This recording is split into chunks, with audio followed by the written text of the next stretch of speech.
There we go.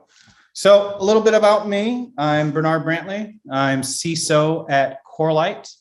For those of you who are not familiar, Corelight provides an enterprise class open network detection and response platform that's augmented by continuous detection engineering from a top class research team. We like to say we've got network security in our DNA. The founders and core maintainers of the open source project Zeek, which is much of what Corelight's based on, are part of our company. We're also supported by a very talented and rich open source community.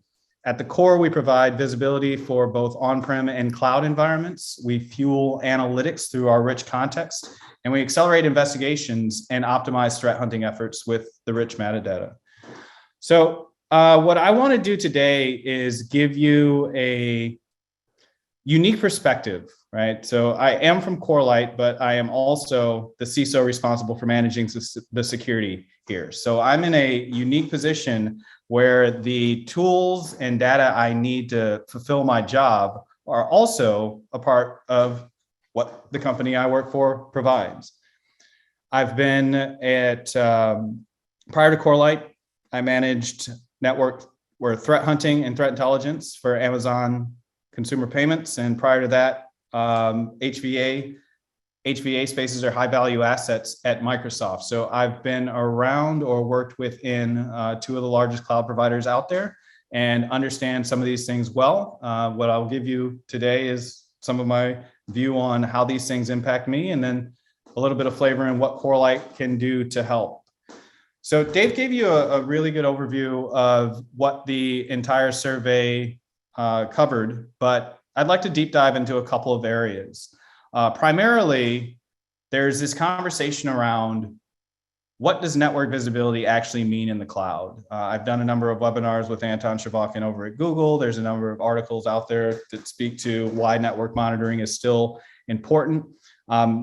I think that network monitoring is just as, if not more important in cloud environments or as we migrate to cloud than it was while we were on-prem. One of the other issues that come up when we're in cloud is that, hey, everything is encrypted or most things are encrypted. What do we do with visibility against encrypted workflows? Many of the cloud providers give you some native logging. If I was going to talk about AWS, VPC flow logs or Azure flow logs, like what is it? What am I missing from those? Is there context available that helps me with any of the areas highlighted via the survey? Or is what's provided by the service provider good enough? And then lastly, how am I able to reduce noise in a hybrid environment? Many of us are in a state where we are migrating from on-prem to cloud and trying to figure out, how do I manage both of these things? I've got a set of logs that are coming out of my on-prem infrastructure and a method for handling those. I've got a set of logs that are coming from my cloud infrastructure and trying to determine how to handle those. Is there parity between the two? These are some of the questions that I ask myself as I go about managing a company who has presence on both sides, and then think through how our product impacts customers who are likely experiencing the same things. So I want to talk about, deep dive into this area of what was involved in the cloud attacks. Dave highlighted one of the major areas that folks talk about is the impact of misconfiguration. I think this is pretty common with folks that are moving from hybrid to cloud, or those that are trying to build cloud natively but don't have the experience with the cloud platforms to ensure everything is up to snuff when it comes to controls and configurations. I think we have a lot of blind spots around the actual behavior of the resources that we're implementing. There's some misnomers around how we structure things like security groups and ACLs. And the easiest route to solving these things is the network, right? That all communications in or out of that cloud environment happen via network. And the quickest path to discovering, deciphering, and ultimately mitigating misconfigurations is through understanding how that asset or how that resource is communicating with the network. Is it communicating with the things that it needs to communicate with or is supposed to communicate with internally? Or do I have some type of external communication which is not expected? Corelight handles some of this through things like our C2 collection, where it will automatically look into the traffic emanating from any organization or any resource and kind of match that or analyze that against known C2 behaviors and really call out for you, hey, this doesn't look right. This looks like it's behaving similar to things that we've associated with threats. You may want to look into it. Now, we think about the delta between how we architect things on the cloud, in the cloud, and on-prem. I think network monitoring has become pretty standard for folks that are building things on-prem, but how does that reflect in the cloud? Are we looking at our internal networks? Do we have the same protection mechanisms as we would want as we think about segmenting our network resources via VPC or otherwise from the other things within the same scope? How do we verify that our controls and our security group implementations or our policies are effective and accurate? Again, back to the network. The quickest way to understand or discover if things are communicating via the policy or communicating outside of it is to look at the way that it's interacting with other resources, either within your account or outside of the account via the network. And then lastly, the whole premise of shadow IT. Are people doing things that they should not be doing to facilitate their jobs within your AWS or cloud accounts or on-prem? Again, these things become extremely apparent via the network. We had an engagement with a customer who was able to discover through POC that they had shadow IT going on in a corner of their environment that they had no idea existed there. And the only path to discovery was looking at the network connections between their on-prem or their cloud environment and their on-prem resources. So Dave touched quickly on that highest priority item, which was lack of real-time visibility into events and communications involved in an incident. Any of you that have experience in AWS specifically know the voluminous nature of things like CloudTrail logs or the voluminous nature of things like VPC flow logs. And there is an extremely high bar to both deciphering and understanding those logs and then leveraging them for incident response or forensic analysis. The path to overcoming that is look for an experience that is similar to what we do on-prem. And that, again, centers on the network. Now, I mentioned earlier that Corelight's got a little bit of a unique presence, and it's based on open source Zeek.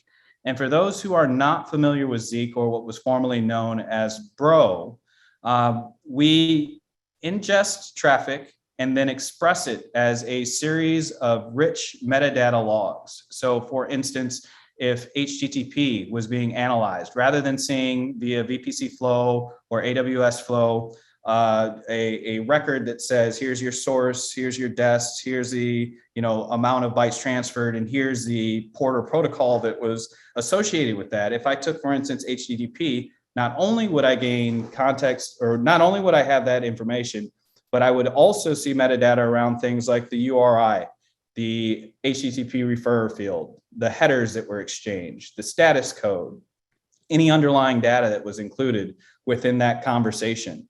So when you think through the amount of real-time visibility that you're after with respect to any of the operations of your resources, the combination or comparison between what's cloud native and what's available from providers like ourselves, I think that you start to overcome that gap in the lack of real-time visibility.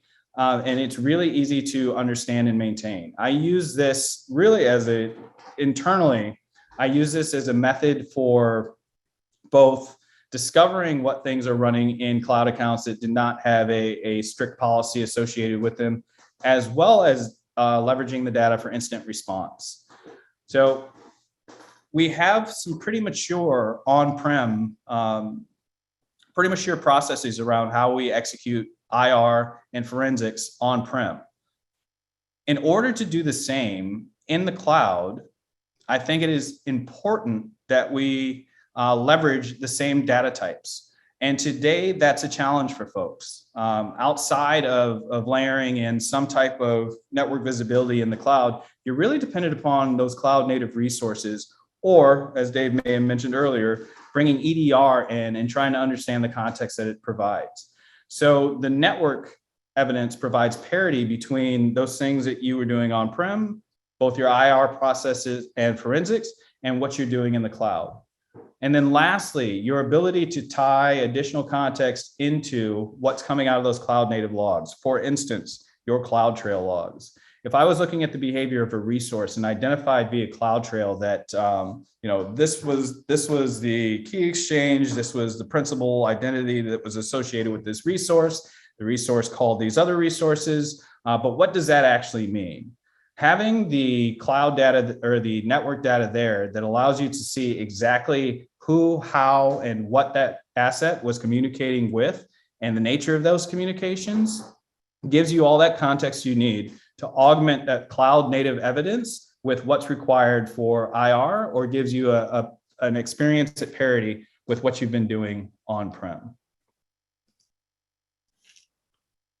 And lastly, I want to talk about striking a balance between your CTI processes as they exist on-prem and as they exist in the cloud. I'm beating a bit of a dead horse at this point, but I do not think that cyber threat intelligence is possible without the network, right? That many of the indicators of compromise that we receive or that we generate are centered on network. So without that same capability in the cloud, we're really doing ourselves a disservice and we have a blind spot. VPN is at the top of this list in what's being leveraged via CTI. And I want to call out that Corelight and the open source community as well, and open source Zeek, have co-developed a VPN insights package, right? That native to the Corelight and or Zeek platform and offering, you are able to see and understand the VPN connections and their behavior within your environment, something that's just simply not possible leveraging the cloud native flow logs or many of the cloud native logs in general. And lastly, the breadth of coverage that's available. If we think through the amount of different protocols that are communicated with via cloud, it gets pretty overwhelming. So we think about how Corelight is ingesting, processing, and presenting data. I look specifically at things like SSL or the X509 logs. So normally, going back to what I'd see in a VPC flow log, a source, a dest, a amount of bytes, and then the protocol or port that things were exchanged over. With Corelight logs, you gain deep insights into the actual certificates that were exchanged, the status, what the next protocol looks like, who the server name information, all these rich metadata objects that really complete the cycle of doing CTI analysis that previously did not exist in the cloud. So in summary, I want to just center us all on the fact that there are logs available today for you in your cloud environments, but you should be demanding more from them. And what that means is not go beat down AWS's door or Azure's door and tell them you need more context. What it means is that using what's available in the industry, specifically things like network monitoring, how can you augment those logs to complete your situational awareness and your understanding of the behavior within your environments? Are you expressing or getting the most out of your logs that's possible? And are you providing parity between your on-prem and your in-cloud initiatives? Secondly, right, that this cycle fuels disruptive defense. The better understanding I have of my underlying environments and the better that I can augment and associate things that I am used to with the things that are coming out of those cloud native logging capabilities, the quicker I can get to a state of proactive and or disruptive defense by modification of policies, modification of controls, different types of initiatives that change the processes around investigation, that change the processes like shifting left in security to lend to secure development. This is the way that I'm leveraging this data today to inform and engage my sub-teams to do different things. And then lastly, that last piece that I talked about, ensure that you are leveraging network visibility to optimize your cyber threat intelligence efforts. No matter how it's done, I think it all comes back to the network. And Corelight provides the type of evidence that brings this data first and allows you to optimize those things. And with that, I think I'm just at, I think I had about 15 minutes. I think I'm at 12 or 13.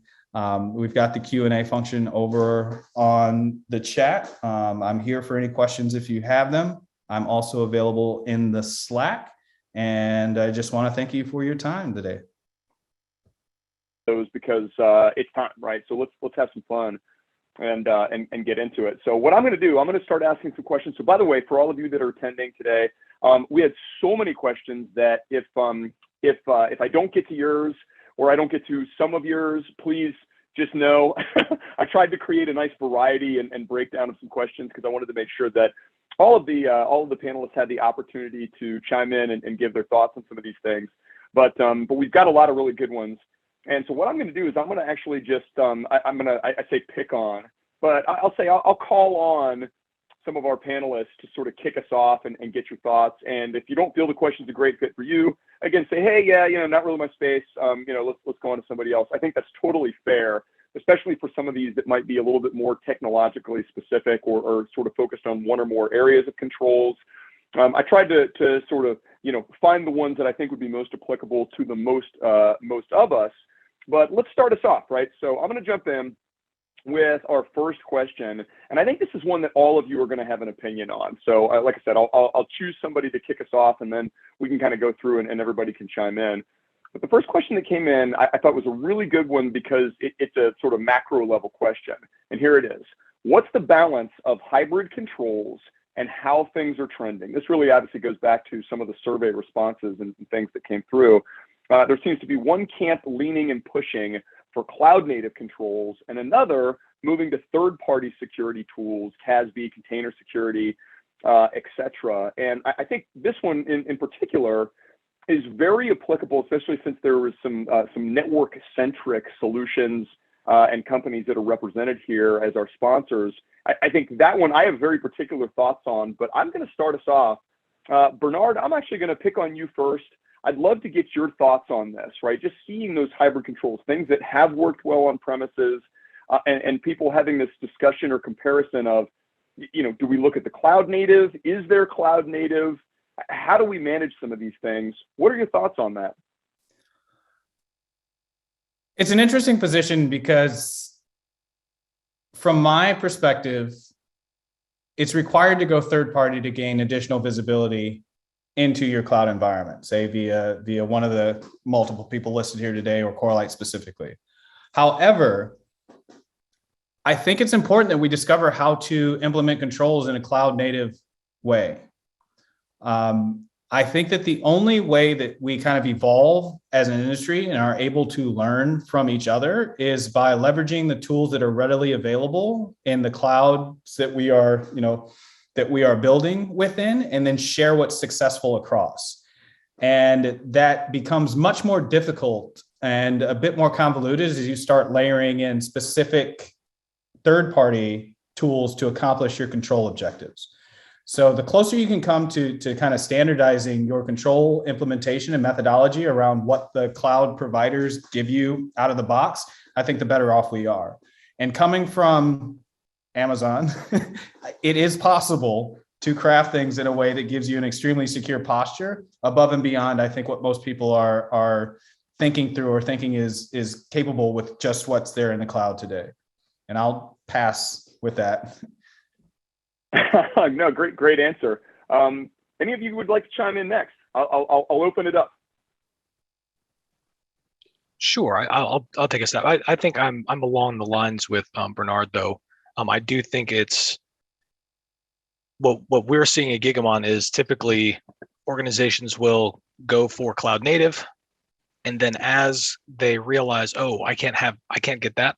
Oh, I can't get that. They're going to then look to third party. So I think it's more of it's almost like a maturity curve. They will adopt cloud native, see where where it can be used, where it can't be used, and then it'll sort of migrate to third party tools in order to fill in any gaps that might exist from the cloud native tools. Yeah, I'll chime in great there answer. too. Yeah, we get this question all the time, such that we actually had to put a blog out there that sort of like maps out all the security controls across the different cloud providers, because there's a bit of a nuanced answer, right? Part of it is a lot of these capabilities native are really good, and you should start there as you're starting to wade into things like CI/CD or provisioning templates, serverless code, right? Because serverless came up as a hot topic. You got Lambda with AWS, Azure Functions, you got Cloud Functions with GCP. So, but a lot of it comes back to the other security result on the multi-cloud situation, right? Most people are 2+ cloud providers that they use in their environment. So while you might be able to quickly get started with one, eventually you're going to try to manually stitch them together with rules and analytics to try to get a single view across all your clouds. And that is where we actually see customers then say, okay, hey, now we need a third party that has some more robust capabilities in each of these, and it provides a multi-cloud view. So that is typically the track we see. But in the cloud native space, we do often see folks dabbling in the cloud native solutions and then starting to look at us after that. Absolutely. Carrie, any thoughts on this one? Yeah, I'd say overall, I agree with what everyone said so far. My background is at Google Cloud, so completing the triad here.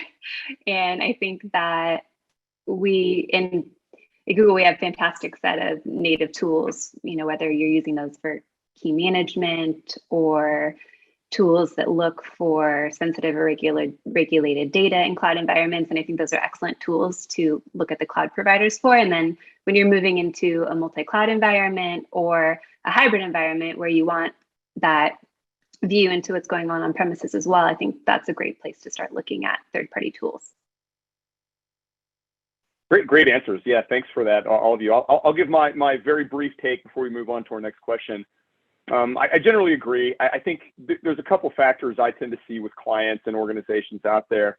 And one thing I actually remind my students of quite often is that every cloud provider is a skill, right? Think of it as a skill. You have to learn it. You have to have hands-on capabilities, and every one of those cloud native technologies in those providers is a sub-skill. Can you scale to accommodate for that in all of the various clouds that you're in? And it drives sort of a narrative towards centralization as a theme, and it's extraordinarily difficult to get that in a cloud native manner, at least in some ways, at least for some types of controls. And so I do tend to find most organizations with a bit of a piecemeal approach. I do think that the majority of cloud native tends to be oriented around things like identity policy, things like DevOps. Some of those things that obviously they're the ones building the technologies, and they tend to seem to have a preference towards cloud native solutions in the first place.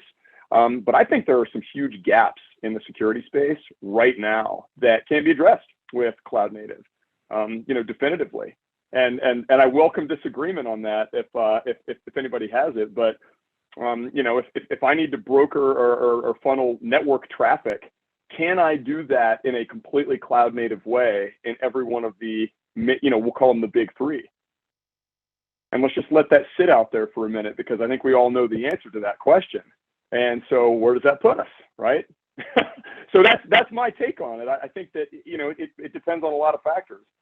Size of the organization, security requirements, maybe even compliance requirements. But I think today that, let's face it, most of the cloud providers aren't security companies. They're adding those capabilities to facilitate people's journey into the cloud and things that they're building. I think it's going to be an interesting maturity curve myself. That's my take on it. Anybody that has other comments or rebuttals before I move on to the next question? I think it's a big question.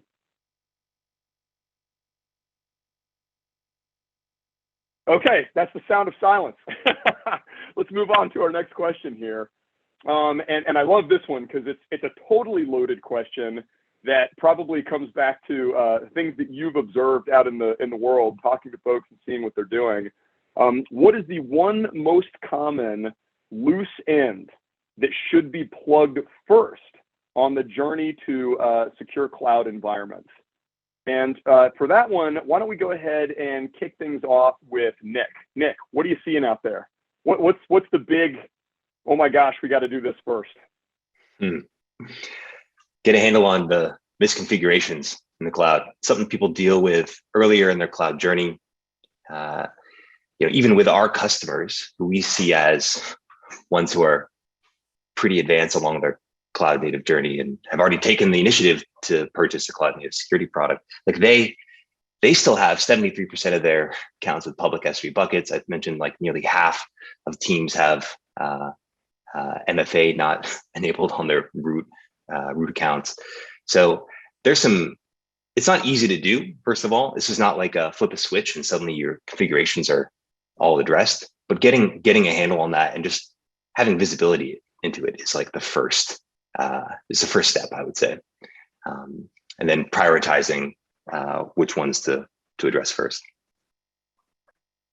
Yeah, that's a big answer, but yeah, certainly agree. Configuration is right at the top of the list. Okay, for the other folks, jump in. Yeah, so this is more of a process thing, and I'm speaking from a CISO altitude, but I think that it really is applicable in whichever specific domain you're operating in. But get a clear understanding on your process from discovery to analysis to classification to tracking to mitigation of the risks that you own. And the quicker that you can get to that state, it really informs how do I look at my environment from a controls or a monitoring perspective, and what can I do today to reduce the risks that I know about. So without that, you're really kind of throwing darts and hoping that, whatever I implement or however I go about establishing process around security is sufficient to guard against who knows what. But I think the first step in plugging that hole is getting that consistent. I use the word flywheel is overused, but getting that flywheel consistent to understand where everything lives within that cycle and how you operate at each stage in that cycle, and then just start addressing what's in front of you. And that can go from your SOC analyst all the way up to, your risk owners to the CISO. Great answer. Yeah. That's Bernard, that is a very CISO answer. I like it. I would say, I would say, coming from, the visibility company, right? I think visibility is a great first step. You need to be able to really have a good handle on sensitive IP in the process. Yeah, good answer. Especially for being put on the spot. All right. Yeah. Anyone else have some thoughts on this? What's the biggest threat out there to the continuity side of things? I'm going to speak specifically about AWS, so that I don't get mixed in the different cloud verbiage. But I think the biggest threat is lack of understanding around the behavior of cloud native resources as they interact with each other. So given complete or perfect configuration of, say, a Lambda or a EC2 instance or your S3, if I go look at my CloudTrail logs and I see the intercommunication between like the principals and the different services and all the things that are popping up, what does any of it mean? Right. So without that clear understanding of what perfect looks like and how it translates to the visibility plane, there is almost no ability to deem imperfect and what that represents. So you don't know where problems may surface, right? You're doing your best to implement policy or controls or create visibility points or observability points based on what you know, but what you don't know or don't have a clear picture of is the technological interdependencies within that cloud native environment that could impact you, whether you did things perfectly or not. Yeah, really good answer. Absolutely. Yeah, and that's good food for thought, right? I'm actually sitting here